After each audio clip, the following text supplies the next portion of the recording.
Olá, muito bom dia. Muito obrigado mais uma vez pela sua companhia. Está começando mais um programa Agronegócio e eu desejo a você paz e saúde. E no programa de hoje, nós vamos falar do mercado de etanol de milho que já acende um alerta para a cana. Vamos falar do acordo Mercosul e União Europeia que ainda está longe dos resultados almejados pelos dois lados. Você vai acompanhar o resultado da expedição Safra, que foi realizado pelo Sistema FAEG e seus parceiros. Resultados esses da Safra 25-26 em Goiás. E eu vou conversar com Lara Gabriele Silva Moura.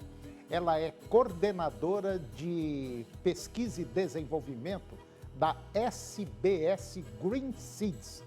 E nós vamos falar do sistema de manejo integrado com planta de cobertura que reduz custos e melhora a eficiência do plantio da cana-de-açúcar. Vamos falar da soja. O programa Agronegócio já está no ar.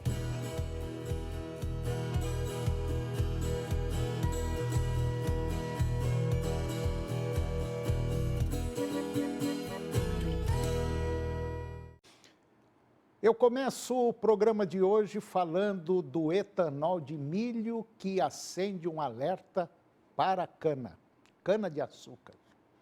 A forte expansão do etanol de milho no Brasil e os seus reflexos sobre os mercados de açúcar e biocombustíveis foram tema do mais recente relatório do Rabobank, intitulado Corn Ethanol in Brazil Yellow Alert for Sugar, ou seja, acende o alerta amarelo para o açúcar de cana.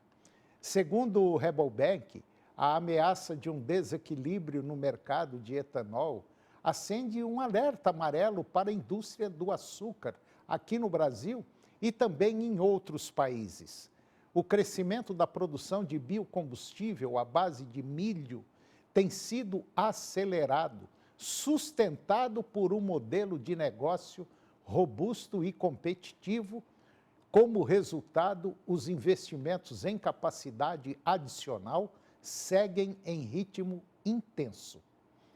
No entanto, a perspectiva de uma expansão muito rápida levanta preocupações quanto a um possível excesso de oferta de etanol no curto e médio prazos no Brasil.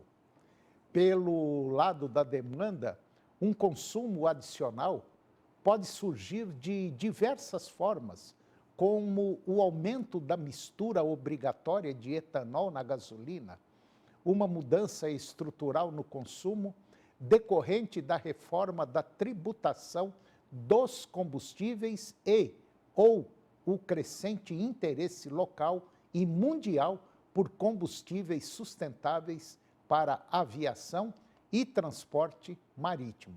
Por outro lado, grande parte desses fatores é uma perspectiva de mais longo prazo, lá por volta de 2029, 2030, e diante da rápida expansão da capacidade de produção de etanol de milho, que pode ser difícil que a demanda cresça no mesmo ritmo no curto e médio prazos.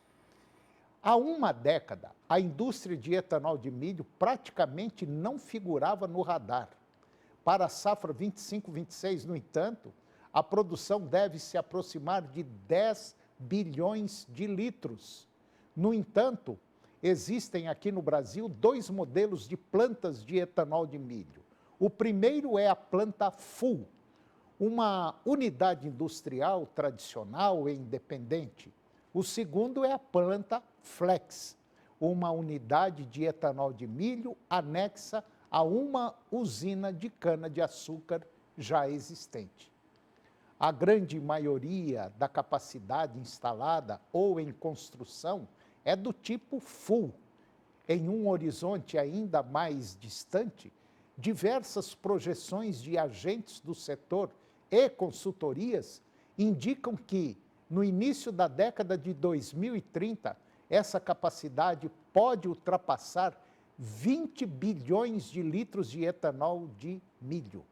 E com isso, menos cana vem sendo destinada à produção de etanol, abrindo espaço para o crescimento do etanol de milho, sem provocar até agora um desequilíbrio imediato entre oferta e demanda. E agora vamos falar um pouquinho do acordo Mercosul e União Europeia, que ainda está longe dos resultados almejados pelos dois lados. O Itaú BBA alerta que o acordo não trará efeitos imediatos sobre os volumes exportados. As cotas, os prazos de eliminação e as regras ambientais tendem a moderar os impactos no curto prazo.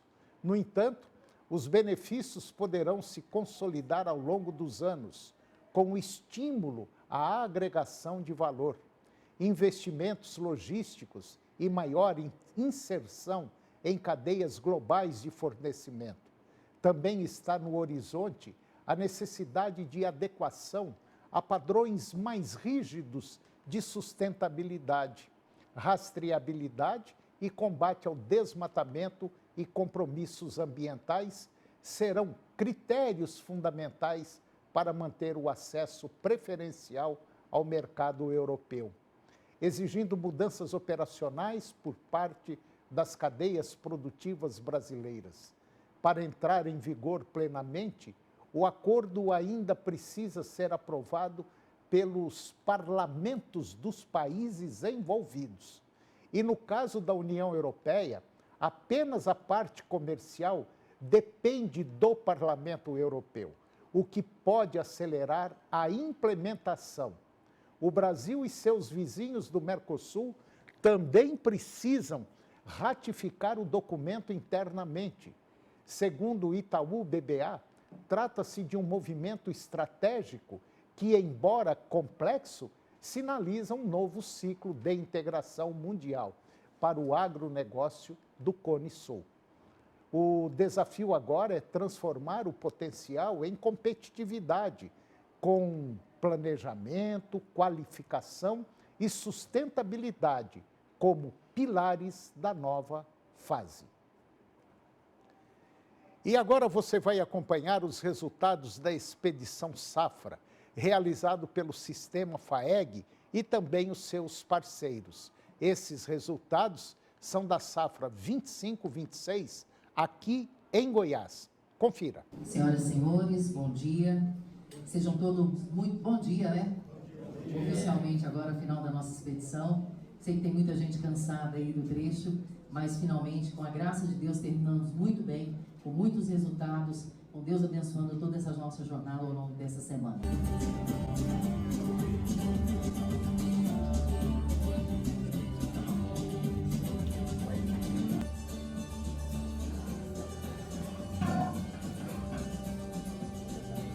O Sistema FAEG-Senar realizou uma expedição safra e percorreu todo o estado de Goiás, fazendo um levantamento da safra 25-26. Os resultados de produção, de produtividade, apesar das condições climáticas, foram muito bons. Agora, o lado financeiro, o custo de produção e aquilo que sobra para o produtor, esse aí, infelizmente, não é nada agradável. Principalmente para quem arrenda terras para plantar lavoura. Esse sim pode correr um risco muito grande. Por quê? Porque aquilo que sobra para o produtor, infelizmente, a cada safra que passa, está diminuindo. É uma expedição que ela é muito bem elaborada, é uma expedição que, sem dúvida nenhuma, ela percorre todas as regiões do estado, municípios que não são tão tradicionais em produção de soja, né, e também de milho, eles entram nesse rol para que a gente possa ter, diante desse cenário, o cenário mais real e mais próximo da realidade possível. E é isso que a gente encontrou. Encontramos aí um atraso de plantio, em média, 14 dias,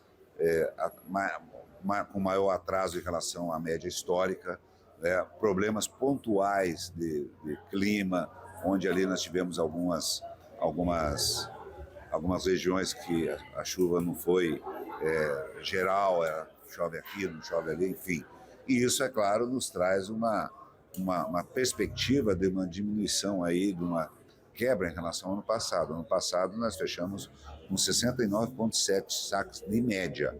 Esse ano, a nossa estimativa, feita pela expedição, os técnicos agora fecharam em torno de 66,5 a 68 sacas e meia por hectare, o que é uma quebra significativa em função dessas questões, do atraso do plantio e também da dificuldade da distribuição das chuvas em algumas regiões do estado. E, é claro, de uma forma geral, a preocupação grande que nos traz hoje é a renda do produtor rural. Nós temos aí com custo de produção em torno de 55 sacos por hectare, sem arrendamento. Aí se o produtor, por exemplo, para pagar 14, 15 sacos de arrendamento, vai para 70, pronto, ele já está fechando no vermelho. É uma grande preocupação. Precisamos cada dia mais estar alertando os produtores para que eles façam suas contas, para que eles não arrisquem absolutamente nada, não acreditando em fada madrinha, não acreditando em milagre, né? Principalmente por parte de políticas públicas, política agrícola brasileira, porque se ele não se virar nos 30, sem dúvida nenhuma, pode haver a perda. E o dado maior disso é o aumento da inadimplência no Brasil. Hoje a inadimplência média do Brasil, do setor agrícola, é 0,2%, 0,3%, hoje já está em 12%. Então isso mostra momentos difíceis aí que, sem dúvida nenhuma, iremos ultrapassar. Mas o agro é maior que isso tudo. Não tenho dúvida que a gente vai superar isso. A continuar do jeito que está indo, a próxima safra preocupa? Preocupa o produtor rural a cada ano que passa. Nós vemos com 2, 3 anos de arroxo, né? Eu não tenho dúvida de que essa diminuição de margem, essa diminuição de rentabilidade, ela ocasiona menos investimento e menos tecnologia. E a cada ano que passa, a tendência é piorar. Olha, Tony, é muito importante esse trabalho a quatro mãos aí, envolvendo várias entidades do setor, envolvendo tantos nossos sindicatos rurais lá na ponta, Federação, Senar, nosso Instituto IFAG, todas as entidades que apoiaram essa expedição para que a gente possa aí ter esse trabalho cada vez mais real, né, com o que está acontecendo de fato lá dentro da propriedade, dentro da porteira ali, junto aos nossos produtores rurais, para que a gente possa aí buscar soluções. Nós temos visto aí uma situação complicada para o produtor. Vamos ter uma produtividade alta, né? Vamos ter recorde de produção, mas a hora que a gente olha para a rentabilidade desse produtor, está cada vez mais apertada, haja visto os altos custos de produção. Então, enquanto produtor, a gente sabe desses altos custos de produção, arrendamentos, enfim, infraestrutura é um outro grande gargalo para os nossos produtores, e tudo isso impacta nessa rentabilidade que cada vez mais está diminuindo. E quando a gente sai para buscar crédito no mercado, a gente vê um governo federal que não ajuda, né? Nós estamos vendo um seguro rural ineficiente, crédito que não chega lá na ponta, subsídio por parte do governo que não são aplicados diretamente, e isso cada vez mais complica a vida do produtor rural, dificultando aí a sua rentabilidade. A próxima safra, 26, 27, é preocupante? Eu acredito que vai ser uma das mais preocupantes, né? Porque, como eu disse, o crédito está cada vez mais escasso. Selic nas alturas, juros muito altos, o custo de produção alto. Então, o produtor está cada vez mais sufocado, não tendo alternativas. E isso, com certeza, é uma bola de neve que vem aí a cada ano se complicando, aumentando. E a 26, 27 é uma safra desafiadora, que vai ter aí resultados que a gente espera que alguns produtores tenham aí uma gestão cada vez mais aprimorada para que eles possam se manter na atividade, porque senão vai ser um cenário devastador aí para os nossos produtores. A expedição ela confirmou que devemos ter nessa safra uma safra de números menores do que o ano passado. As chuvas atrasaram, elas vieram irregulares, causando uma queda na nossa produtividade, o que vai impactar diretamente na nossa produção. Então esse é um ponto que chama atenção. Outro ponto que a gente chama atenção e preocupa muito a todos é a questão da queda da rentabilidade. A gente tem altos custos, preços menores e, consequentemente, uma rentabilidade menor do nosso produtor. Então, o que essa expedição nos traz como recado? Que produzir é importante demais e o produtor ele tem feito isso com muito afinco. Mas o que a gente precisa, o que a gente necessita muito é o afinco mais da questão da gestão, da questão das preocupações comerciais, de crédito, para que a gente tenha não só produtividade, mas lucratividade. Ô, Leonardo, esse ano vai sobrar pouco para o produtor, né? E aquele que arrenda, basicamente, não vai sobrar nada. Aquele que arrenda e tem um custo de arrendo consideravelmente alto, ele deve sofrer demais. Por quê? Porque além daqueles 55 sacos para pagar todos os seus custos, ele tem que pagar o arrendo, que geralmente no estado corre na casa dos 20 nas regiões mais produtoras. Então é 75 sacas naquele arrendado que ele vai ter de custo. Então se ele produzir abaixo disso, já fecha no vermelho. A próxima safra, 26, 27, preocupa?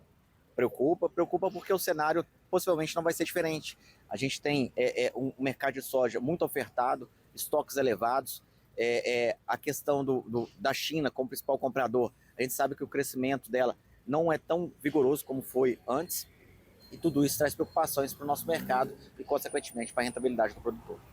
E as eleições também preocupam?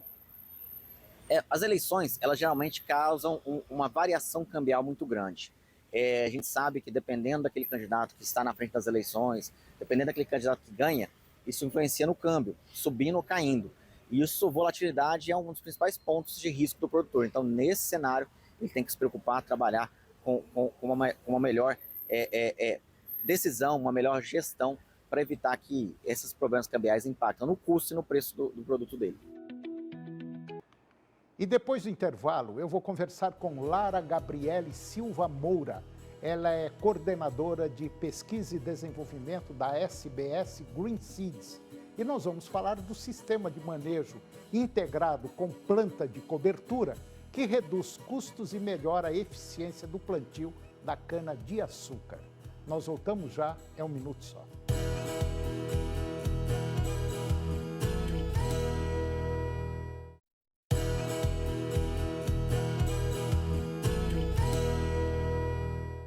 Nós estamos de volta e agora eu vou conversar com Lara Gabriele Silva Moura.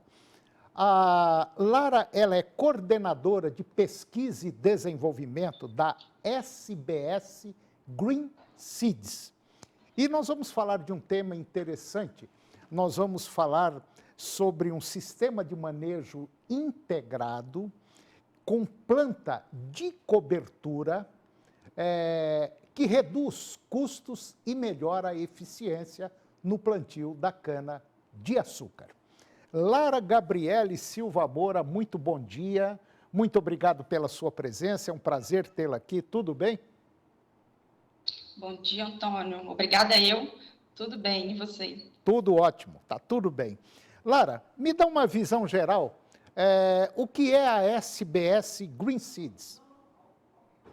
Então, nós somos uma empresa de venda de semente, não apenas de pastagens, mas também nós observamos essa necessidade de ter plantas de cobertura ali para que a gente consiga produzir de forma sustentável. Então, com toda a preocupação ali da saúde do solo, entramos também aí com a parte de plantas de cobertura para poder proteger esse solo. Entendi. Bom, e no caso da cana-de-açúcar, você me falou sobre um sistema de manejo integrado, cana e uma planta de cobertura. Que planta é essa? Como é feito esse trabalho? Temos diversas opções de plantas, inclusive a gente fala que tem um mix, tanto a opção de colocar uma planta solteira, como também colocar mais de uma no mesmo lugar. Então, a gente coloca o benefício de várias ali no mesmo lugar. O gênero hoje mais usado na cana seria a crotalária. Ela tem um alto poder de fixação biológica de nitrogênio e também de controle natural de nematóide. Então, a gente consegue colocar essas plantas na renovação do canavial. Então, ao invés daquele solo ficar ali exposto, né, durante essa época, a gente está ali colocando plantas que vai oferecer diversos benefícios para o solo e ainda ajudar também no retorno econômico do produtor.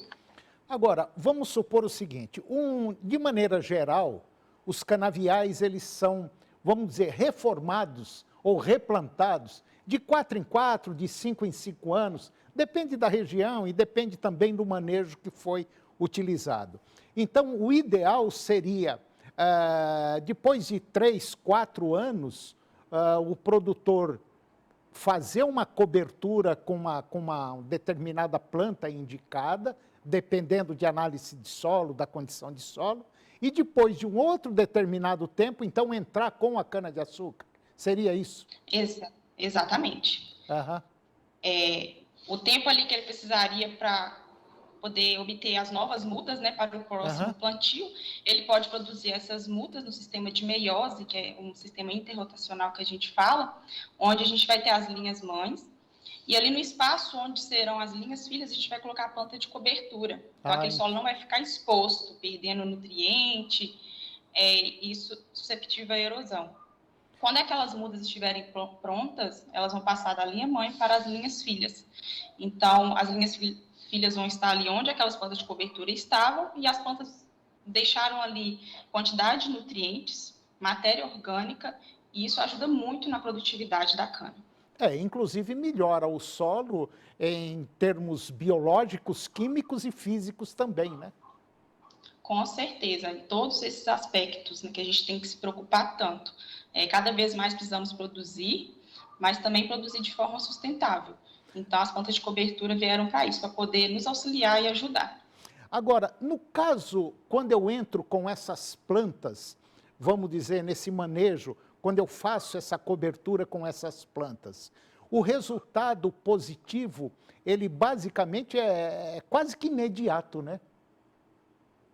Sim, ali com pouco tempo a gente já consegue ver, observar os benefícios. Inclusive a parte de fixação de nitrogênio, a gente estuda aí, por exemplo, uma crotalária, um guandu, consegue fixar ali em torno de 250 quilos de nitrogênio por hectare ao ano. Então, imagina só quanto que o produtor não pode economizar. É muita coisa, é muito nitrogênio introduzido no solo através dessas plantas. E é óbvio que melhora a estrutura do solo também, favorecendo até o enraizamento da cana muito maior em busca de água, né? Sim, com certeza. A gente consegue ver no campo a diferença da cana que estava ali em áreas que tinha, né, planta de cobertura, em relação até à resistência do estresse hídrico. Às vezes o nosso clima está cada dia mais difícil de ter uma previsão certa. Então, plantas que estão ali naquela palhada, as canas que estão na palhada das plantas de cobertura têm uma resistência muito maior. E essa palhada que fica no solo, depois do plantio da cana, e também provavelmente, aí no caso da crotalária ou do próprio guandu, é feita uma dessecação ou entra com um maquinário incorporando isso no solo? Uma dessecação. É feita uma dessecação. E esse material dessecado, automaticamente, vamos dizer, além do nitrogênio que ele já retirou do ar, vamos dizer assim, ele ainda melhora muito o solo, deixando o solo muito mais fofo e automaticamente protegendo esse solo até contra o vento, né? Exatamente. A gente fala do poder de descompactação dessas plantas. Elas têm raízes pivotantes, bem agressivas, então elas conseguem descompactar naturalmente o solo, mais uma economia com maquinário, com operação. Então, elas geram vários benefícios ali para o solo, essa parte de descompactação, a ciclagem de nutrientes, como você falou, a palhada que fica ali. Então, a folha dessas plantas são ricas em nutrientes. Quando elas morrem, quando a gente desseca, ela ainda vai continuar ali no solo, os micro-organismos vão vir, vão fazer a decomposição dessa matéria orgânica, e todo aquele nutriente que estava na planta, ela volta para o solo, e futuramente a cana que vai estar ali vai absorver esses nutrientes novamente. Lara, só para a gente finalizar, você já tem algum resultado assim, por exemplo, de produtividade com incorporação de uma planta e sem incorporação? Temos, sim. A gente fala em torno de 37% a mais de produtividade na área de cana, que possui uma cobertura vegetal ali, em comparação com uma que foi feito um plantio convencional, que a gente fala, né, sem nenhuma cobertura. Nossa. É bastante coisa. Mas é muita coisa, hein? 37% Isso. É muita coisa. E a gente sabe disso porque, de maneira geral, ainda tem muita gente que planta, por exemplo, milho com crotalária. Tem muita gente utilizando esse sistema e dando resultado positivo, né? Com certeza, a gente fala de planta de cobertura, como hoje na cana-de-açúcar, mas elas estão sendo usadas em diversas culturas importantes, o milho, no café, em citros também. Então, eu falo que isso é o futuro. É verdade, concordo com você. Bom, para você que está nos acompanhando, se quiser ter uma ideia melhor, conhecer a SBS Green Seeds, basta você entrar no site www.sbsgreen, e lá você vai encontrar um portfólio muito interessante. Portanto, a incorporação de plantas, vamos dizer, dessas leguminosas, vamos dizer assim, elas trazem um resultado positivo, não só na produtividade, mas como no solo também. Lara Gabriele Silva Moura, muito obrigado pela sua participação, presença, foi excelente e eu gostaria de trazê-la mais vezes aqui para a gente conversar, porque eu sei que tem muita coisa boa. Muito obrigado. Exatamente, Antônio, pode chamar, que faço questão de estar aqui para a gente poder falar de tantas tecnologias para ajudar o produtor. Tá certo, obrigado e um bom dia. Bom dia. E o programa de hoje chegou ao fim. E eu termino o nosso programa com a seguinte frase: problemas não são placas de parar, eles são guias de ação. Muito obrigado pela sua companhia, que Deus os abençoe e até o próximo programa.